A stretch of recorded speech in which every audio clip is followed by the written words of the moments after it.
Because if we take a careful look at the problems that we are facing now across the globe, many parents are not fit to be parents. Really, many people have married and they still have a lot of rectification, and suddenly they have children. They themselves, who need to guide the children, need guidance. That is what we are faced with nowadays. You have parents who have suddenly become parents, but they don't know what parenthood is all about. Because the responsibility that comes with a child is very great, and they think it's a joke. And in order to address this, we need to go a little bit deeper to resolve the matters and between the children and the parents, and to try and give the children the best of upbringings. We need to know that the husband and wife themselves need to have a sense of responsibility. And that sense of maturity and responsibility will only come when you are disciplined, when you are strict on yourself.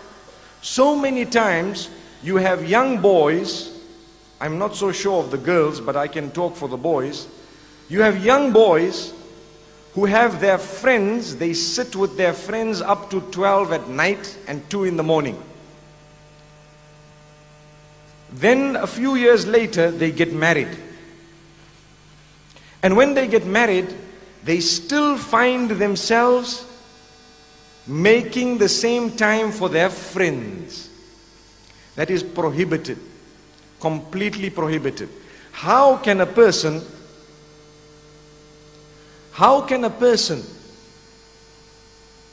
who has now taken somebody's daughter still give preference to his friends over his own wife? And this is a sickness that many people are guilty of. The time that you spend with your spouse is an act of worship in Islam. The time that you spend with your family members is an act of worship in Islam. So many people give preference to their businesses over their family members. Many people just sit and give preference to a newspaper over their family members. It's a fact.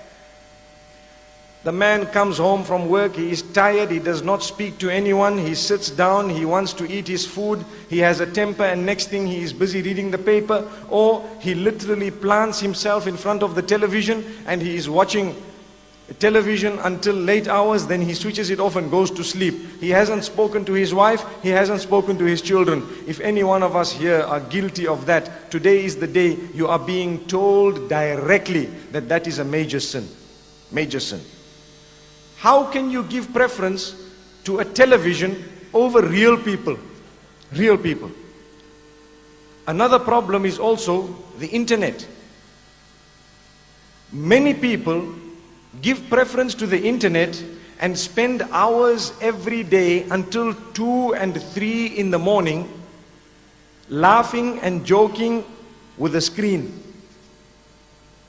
If you want them to laugh, really, you've got to put a screen in front of them. They will see what is known as emoticons. You know what is an emoticon? Those small little faces that you have on the screen. Small cartoon style faces. They look at someone who sent them an emoticon and they laugh. But if you talk to them, they will look at you and say, "Hey, I'm busy." And I want to give you an example of a very good friend of mine, one of my best friends. Very, very highly educated. And he was so intelligent, he had 13 A's at O level and 4 A's at A level. He was given a scholarship at the University of Oxford. Some years later, I met him. I told him, tell me, what has Allah done with you? Meaning, what has happened in your life? He tells me, "Brother, I gave up the internet." I said, "That doesn't make sense." I asked him about himself and he's just telling me, "I gave up the internet." So I said, "What do you mean?" He said, "That is the biggest single achievement of my life." And I was confused. This was a few years back, when the internet was still something new. Now he told me, he became a doctor. He actually became a psychiatrist later, he specialized. He told me, you know what happened to me? I was married and I was addicted to the internet. And I was sitting with the internet every day, every single day for 6 to 7 hours. And I became a person whose social life was the net. All my friends were on the internet. All the people I spoke to were on the internet. I ate, and mostly I even asked for the plate of food to come in front of the screen. So I would eat whilst I'm busy typing, whilst I'm busy looking, and so on. And he says, I lost my wife, in the sense that she left him. She deserted him after some time. Why? Because if you are not going to give due attention to your wife, who do you want her to get that from? That's a question. Many people are guilty of not spending lighter moments even with their own wives. Where do they want that wife to go and get that from? It is true, and we need to talk about it, because so many women are suffering in silence. It's a fact of life. They are too embarrassed to mention what is going on. And that is the beginning of the problem. Imagine the children that come out of such a relationship. What warped upbringing will they have? What type of a relation will there be between parent and child when the parent-parent relation is non-existent? So many people are guilty of not understanding that they have taken someone's daughter with the name of Allah. When we are officiating a nikah, you and I know that there are certain verses that are read. I'm sure you all know those verses. All of those verses have the consciousness of Allah mentioned in them.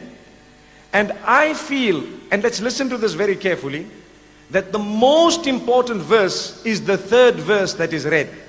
يا أيها الذين آمنوا اتقوا الله وقولوا قولا سديدا. O you who believe, be conscious of your Rabb, be conscious of your Creator, be conscious of Allah subhanahu wa ta'ala, and only utter that which is upright, that which is straight, that which is full of happiness, that which is full of contentment, that which is full of truthfulness, that which is away from falsehood, that which is away from deception, that which is not vulgar at all. That is the meaning of the term sadidan. Sadid means that which is straight. It will result in all forms of goodness, and it will keep you away from all forms of bad and evil. Why is this verse repeated when we are getting married? Can I inform you of one of the reasons? One of the reasons is that, do you know that 90% of your problems are caused by the tongue? 90% of any human being's problems are caused by the tongue. So Allah is saying, watch out. Be careful how you use that tongue of yours, especially in marriage. The question I have, how many of us utter words to make our spouses feel good? How many of us utter words to put a smile on the faces of our spouses on a daily basis? I think a lot of us are guilty of never doing that, or doing it very little. Every single day, it would be an act of worship for myself and yourselves to say a few words to make your spouse smile, both male and female. An act of worship. If we don't do that, we will have a hollow society. Outwardly, everything seems to be okay. Inside, nothing is okay. And people are suffering in silence. Why do we need people to suffer in silence? We don't. No one needs to suffer.